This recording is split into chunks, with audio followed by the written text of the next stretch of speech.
very much. How about a big hand for Hala for her leadership and all that she does, and Ambassador Brinker. You know, Hala and the Ambassador, they are so persistent. They are so tenacious. They are so dogged. They don't even take yes for an answer. They just keep asking and asking and asking, and we can never do enough for them. Let me tell you, I'm glad that you're here, that you have these bats, that we're going to bat on breast cancer. If these bats don't work, get bigger bats. Do not give up. Keep fighting. Keep fighting. Do not take no for an answer. And these bats, I'm a big fan of the New York Mets. They could use more bats, by the way, in their lineup. I have the privilege of being the chairman of the House Cancer Caucus. That is not a job. It is a labor of love. And it is one of the most profound things that I do.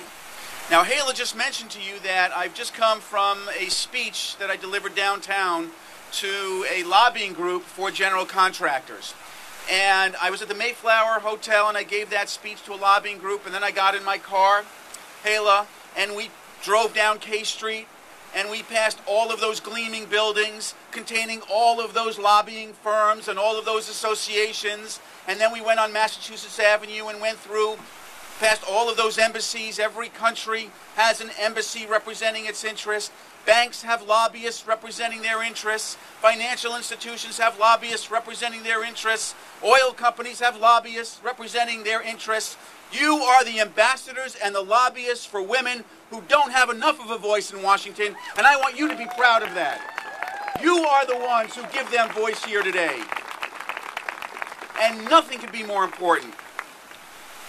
Now, during your meetings, you will hear some of Jerry's and my colleagues say to you, well, you're right, we need to fight this war against breast cancer. And it's not like anybody's for breast cancer, but we just don't have the money. We have this huge debt. And we've got a war in Iraq and a war in Afghanistan. And we've got this recession. And we wish we had the money, but it's just not there.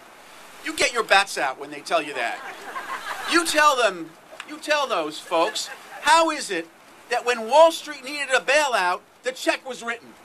How is it that 2 years ago, some of my colleagues had no problem giving the biggest and most profitable oil companies on earth $19 billion in subsidies, but now we can't find the money for breast health and breast cancer treatment and research in this country? It's not that the money's not there. It's that for too long it has been spent in the wrong places.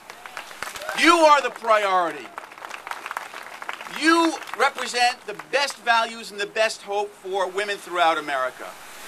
And together, our partnership will make sure that the folks that Jerry and I serve with on both sides of the aisle, a block away from here, finally come to the realization that if we can afford to bail out the banks and the financial institutions and bail out Wall Street, which I happen to represent in New York, then we can also provide hope to women on all of the main streets throughout this country who are relying on Washington, D.C.